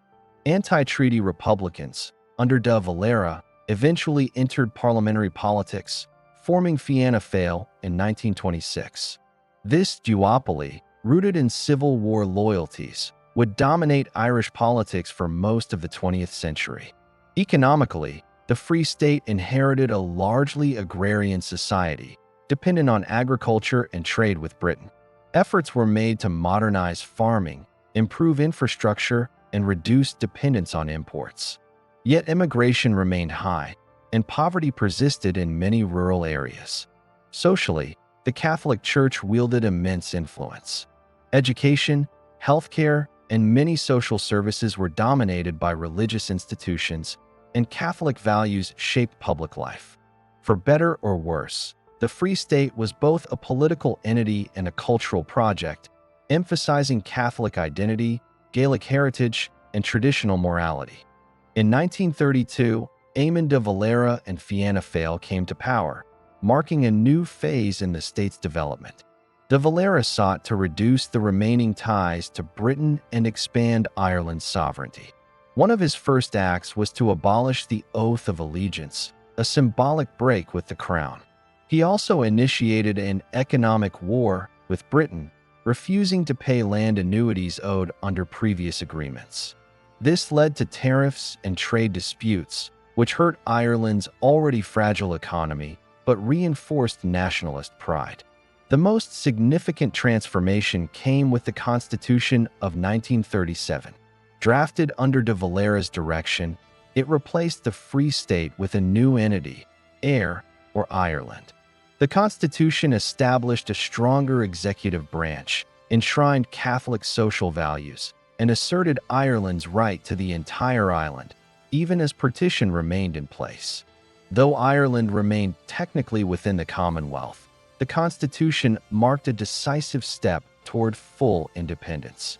When the Second World War broke out in 1939, Ireland declared neutrality. Known domestically as the Emergency, this policy reflected both Ireland's determination to assert sovereignty and its limited capacity to wage war. Neutrality was controversial. Some saw it as moral cowardice, while others viewed it as a pragmatic assertion of independence. In practice, Ireland maintained a delicate balance, cooperating with Allied intelligence while avoiding direct involvement. Despite food shortages, rationing, and occasional German bombing raids, Ireland emerged from the war relatively unscathed. The war years reinforced Ireland's sense of separateness from Britain. In 1948, this separation was completed when the Irish government, led by John A. Costello, announced the repeal of the External Relations Act. The Republic of Ireland Act came into effect in 1949, formally ending Ireland's membership in the Commonwealth and declaring Ireland a republic. For many, this was the culmination of the struggle that had begun with the Easter Rising. Ireland was now fully sovereign, with its own constitution, its own foreign policy, and no constitutional ties to Britain. Yet independence remained incomplete. The 6 counties of Northern Ireland, with their Protestant majorities and Unionist governments, remained firmly within the United Kingdom. Partition was entrenched, and for nationalists on both sides of the border, the dream of a united Ireland remained unfulfilled. Moreover, the Republic was economically underdeveloped, socially conservative, and still heavily reliant on immigration. Full independence had been achieved in name, but the challenges of nation-building persisted. From the turmoil of the Civil War to the declaration of the Republic, the period between 1922 and 1949 was one of consolidation and transformation. The Free State had survived its violent birth, stabilized its institutions, and gradually loosened the bonds of empire. Through political struggle, constitutional change, and careful neutrality, Ireland emerged as a fully sovereign republic. Yet its path was shaped by deep divisions, economic hardship, and the unresolved question of unity. The legacy of these decades would continue to shape Irish politics, culture, and identity well into the second half of the 20th century. By 1949, Ireland had declared itself a republic. The long struggle for independence had ended in constitutional sovereignty, but the challenges of building a stable, prosperous, and united state were only beginning. The mid-20th century was a period of economic stagnation, cultural conservatism, and persistent immigration. Yet by the 1960s, Ireland began a slow transformation, breaking with isolation and modernization. At the same time, north of the border, the unresolved issue of partition exploded into one of the most violent conflicts in modern Europe, the Troubles. Between 1949 and 1998, Ireland's history was defined by these twin trajectories: modernization in the Republic and conflict in Northern Ireland. When the Republic of Ireland Act came into force in 1949, Ireland formally left the British Commonwealth. This was a symbolic triumph, but in material terms, the country remained fragile. The economy was weak, heavily dependent on agriculture, with little industry or investment. Unemployment was high, and opportunities were limited. Emigration became the defining feature of Irish life. Throughout the 1950s, tens of thousands left each year, seeking better prospects in Britain, the United States, and beyond. For many, leaving Ireland seemed the only path to a better future. The population of the state actually declined, reflecting a demographic crisis that had echoes of the famine century. Socially and politically, Ireland was dominated by conservatism. The Catholic Church wielded enormous influence over education, health, and morality. The state upheld restrictive laws, censorship curtailed literature and film, divorce was banned, and the rights of women were limited.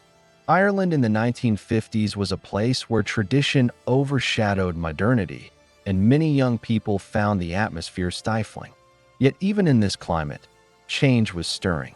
Politicians and economists recognized that protectionist policies had failed and that Ireland could not remain isolated from the global economy.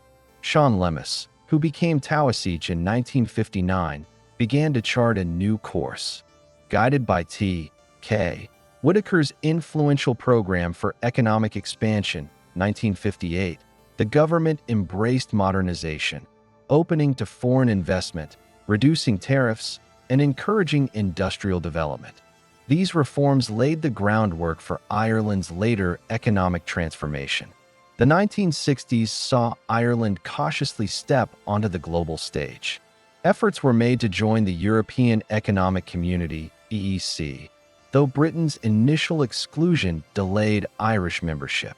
Ireland also sought to strengthen ties with the United States, capitalizing on the influence of the Irish diaspora. The election of John F.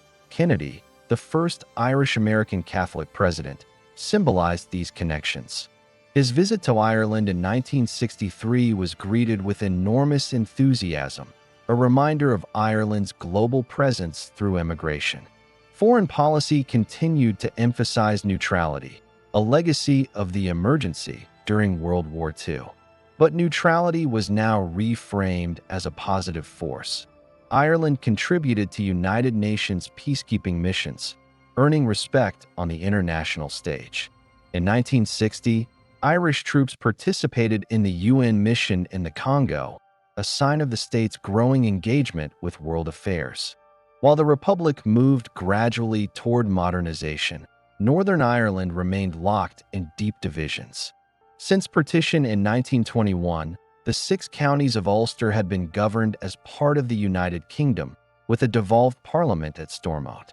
The state was dominated by Unionists, committed to maintaining ties to Britain, while the nationalist and largely Catholic minority faced systemic discrimination. Nationalists in Northern Ireland were marginalized in housing, employment, and political representation. Electoral boundaries were gerrymandered to favor Unionists, and the Royal Ulster Constabulary, heavily Protestant, was viewed by many Catholics as partisan. By the 1960s, these inequalities were intolerable. Inspired by the civil rights movement in the United States, Catholics in Northern Ireland began demanding equal rights. Peaceful marches and protests organized by groups such as the Northern Ireland Civil Rights Association challenged unionist dominance and called for reform. The response was often violent. Marchers were met with hostility from police and loyalist mobs. By 1969, tensions had escalated into open conflict. The British Army was deployed to restore order, but its presence soon inflamed nationalist hostility. What had begun as a campaign for civil rights spiraled into decades of armed conflict. The Troubles. The Troubles were one of the darkest chapters in modern Irish history. The conflict was rooted in the constitutional status of Northern Ireland. Unionists and loyalists, predominantly Protestant, sought to maintain Northern Ireland's place within the United Kingdom. Nationalists and Republicans, largely Catholic, demanded reunification with the Republic of Ireland. The central actors were paramilitary groups, the Irish Republican Army, IRA, which waged an armed campaign against British rule, and loyalist groups such as the Ulster Volunteer Force, UVF, which targeted Catholics and nationalists. The British Army and the Royal Ulster Constabulary were drawn into the conflict, often accused of collusion and heavy-handed tactics. Violence became a grim daily reality. Bombings, assassinations, shootings, and riots claimed lives on all sides. Between 1969 and 1998, more than 3,500 people were killed and tens of thousands were injured. Civilians were often the victims, caught between rival factions and security forces. Events such as Bloody Sunday in January 1972, when British soldiers shot dead 14 unarmed civil rights marchers in Derry, shocked the world and fueled recruitment for the IRA. The British government suspended the Stormont Parliament in 1972, imposing direct rule from London. Efforts to broker peace repeatedly failed. The Sunningdale Agreement of 1973 attempted to create a power-sharing executive, but it collapsed in the face of loyalist strikes and opposition. Through the 1970s and 1980s, the violence continued, with periods of intense escalation. Hunger strikes by Republican prisoners in 1981, led by Bobby Sands, drew international attention and sympathy, particularly from Irish America. Sands was elected to the British Parliament while on strike, but died after 66 days without food, becoming a symbol of resistance. While the North was consumed by conflict, the Republic of Ireland underwent profound change. Economic reforms in the 1960s and 1970s began to bear fruit. By the 1980s, the economy was still fragile, with unemployment and emigration persisting, but the groundwork for future prosperity had been laid. Membership in the European Economic Community, achieved in 1973, was transformative. Access to European markets, agricultural subsidies, and structural funds provided Ireland with resources to modernize infrastructure, expand education, and attract investment. Socially, the grip of the Catholic Church began to weaken. The 1970s and 1980s saw growing debates over contraception, divorce, and women's rights. Although conservative values remained strong, referendums and court cases gradually expanded personal freedoms. Education reforms opened opportunities for a new generation, while Irish culture, literature, music, and film found new expression and international audiences. By the 1990s, Ireland was on the cusp of the Celtic Tiger era, a period of rapid economic growth fueled by foreign investment, particularly in technology and pharmaceuticals. The once poor republic now began to emerge as a modern, confident European state. Yet alongside prosperity, the unresolved conflict in Northern Ireland cast a long shadow. The search for peace in Northern Ireland gathered pace in the 1990s. Years of violence had demonstrated that neither side could achieve total victory. International involvement became crucial. The United States, under President Bill Clinton, played a mediating role, with Senator George Mitchell chairing negotiations. The Republic of Ireland and the United Kingdom worked together to find a framework acceptable to both communities. In 1998, the Good Friday Agreement was signed. It established a power-sharing assembly in Northern Ireland, recognized the principle of consent, that Northern Ireland would remain in the UK unless its people voted otherwise, and created institutions for cooperation between North and South. The agreement was endorsed by referendums in both Northern Ireland and the Republic, marking a new chapter in Irish history. The Good Friday Agreement of 1998 marked a turning point in Irish history. After decades of conflict, division, and political uncertainty, a fragile but enduring peace began to take hold. Yet peace was not the same as resolution.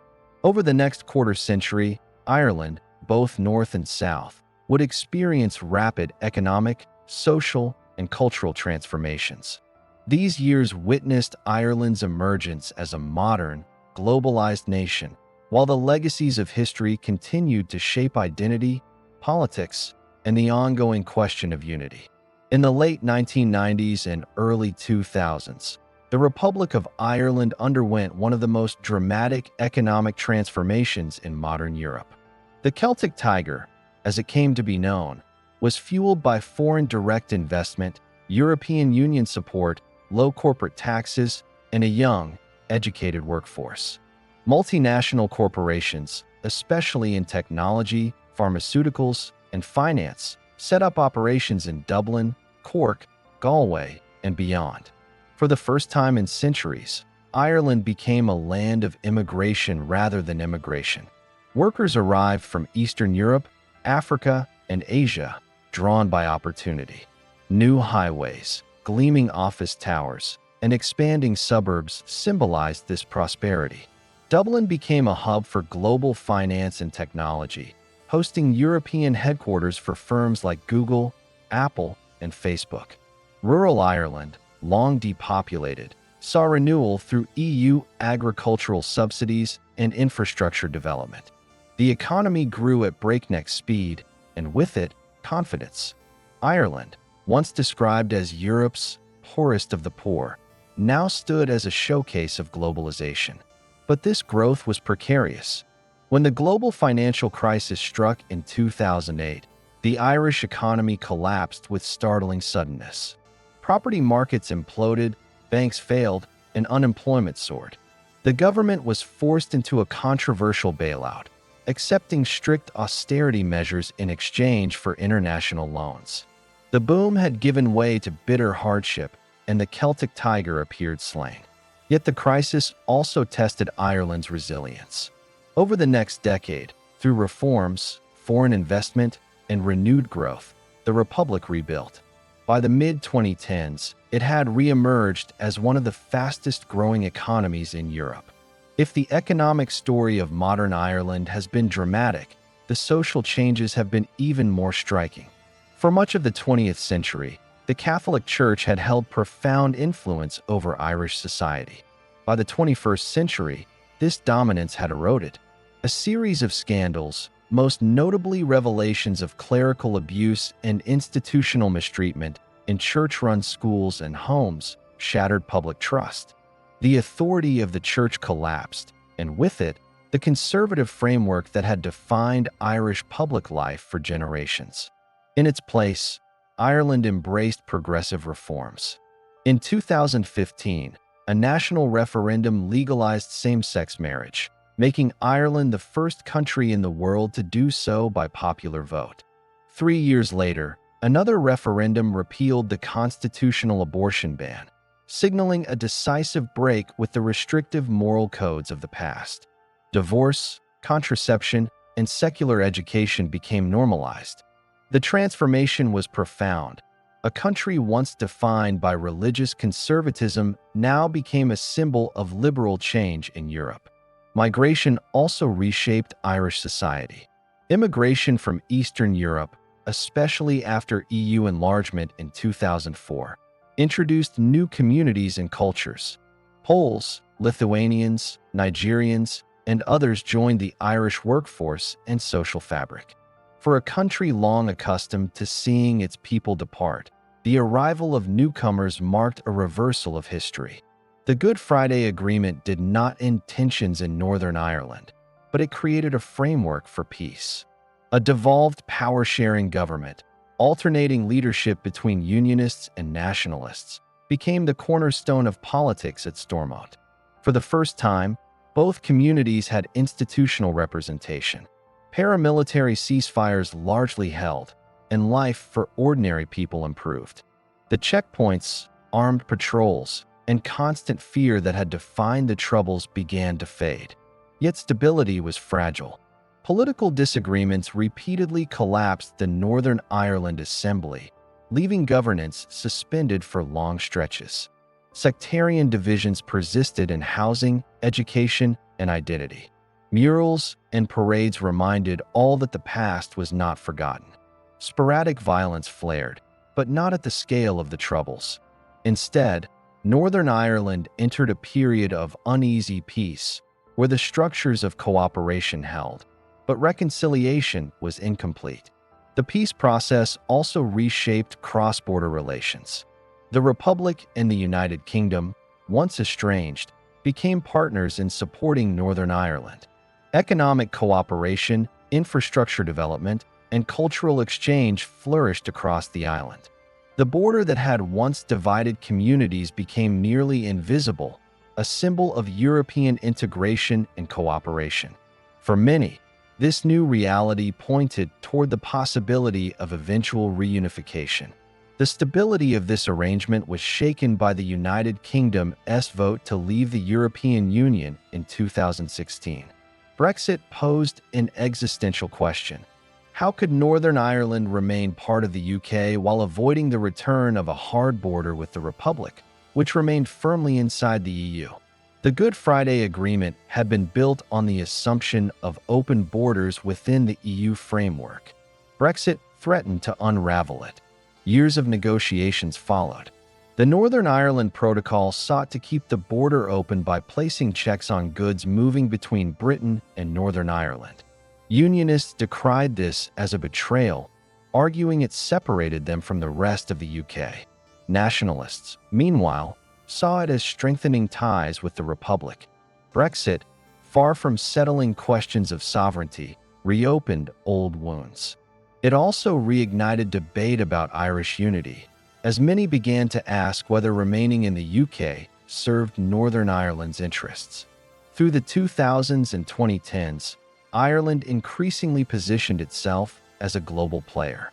Its open economy made it attractive to multinational corporations, particularly in technology and pharmaceuticals. Dublin became a key node in the global digital economy, while Cork and Galway developed as centers of research and innovation. Ireland's low corporate tax rate drew criticism from other EU states, but it cemented the country's role as a hub for investment. Culturally, Ireland projected soft power through literature, music, and film. Writers, musicians, and filmmakers brought Irish creativity to global audiences. Festivals, tourism, and the enduring appeal of Irish heritage ensured a vibrant international presence. The diaspora, long a symbol of loss, now became a source of strength, linking Ireland to millions worldwide. At the same time, challenges remained. Housing shortages, rising costs of living, and growing inequality sparked public frustration. Environmental concerns and debates over climate policy reflected Ireland's integration into global challenges. Immigration and multiculturalism, while enriching, also provoked debates over identity and belonging. Ireland had become global, but the pace of change tested its social fabric. Politically, Ireland experienced shifts in the 21st century. Fianna Fáil and Fine Gael, long the dominant rivals, faced challenges from Sinn Féin, which reinvented itself as a major political force in both the Republic and Northern Ireland. By the 2020s, Sinn Féin's popularity surged, fueled by demands for social reform, affordable housing, and renewed debate over Irish reunification. For the first time, The prospect of Sinn Féin leading governments on both sides of the border seemed possible. The question of unity, once distant, gained urgency. Opinion polls showed growing support for a referendum on Irish reunification, particularly among younger generations. Brexit had tilted the balance. Many saw EU membership, prosperity, and cultural alignment as reasons to pursue unity. Unionists, however, remained deeply opposed, fearing the erosion of their British identity. The debate over unity echoed the long history of Ireland's division, now reawakened in a new century. The COVID-19 pandemic of 2020 tested Ireland, like the rest of the world. Lockdowns, economic disruption, and public health crises placed enormous strain on society. Yet Ireland's public response, grounded in community solidarity and international cooperation, showcased resilience. Vaccination programs rolled out quickly, and recovery efforts reinforced the importance of public institutions. The pandemic also highlighted disparities between urban and rural, rich and poor, and young and old. Like earlier crises, it revealed the fragility and strength of Irish society simultaneously. Today, Ireland stands at a crossroads. The Republic is prosperous, modern, and globally connected, yet haunted by inequality, housing shortages, and debates over sovereignty. Northern Ireland remains at peace, but struggles with political dysfunction and unresolved divisions. The border is both open and contested, a symbol of cooperation and tension alike. Irish identity itself has evolved. It is no longer defined solely by Catholicism, nationalism, or language, but by diversity, creativity, and resilience. The diaspora connects Ireland to the world, while immigrants enrich its present. The island is both ancient and modern, shaped by centuries of conquest, famine, and struggle, yet alive with possibility. Ireland's story across the past 16 centuries is a tale of extraordinary endurance. From the quiet arrival of Christianity in the 5th century to the turbulence of modern politics, this island has walked a path shaped by faith, conquest, famine, rebellion, and renewal. Each age left its mark. The monasteries of the early saints, the Viking towns that became great cities, the castles of the Normans, the plantations of the Tudors, and the memories of famine that echo through generations. The struggle between survival and sovereignty defined much of Ireland's history.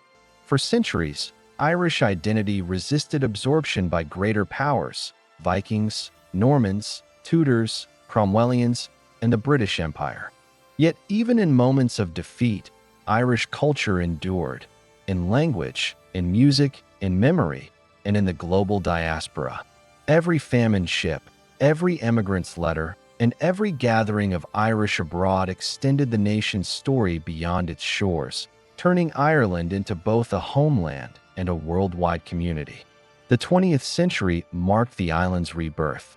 Out of the ashes of the Easter Rising, through the War of Independence, and the bitter Civil War, emerged the Irish Free State, a fragile creation, but one that grew into a sovereign republic. The Partition divided the island, shaping the lives of millions in Northern Ireland and sparking decades of violence during the Troubles.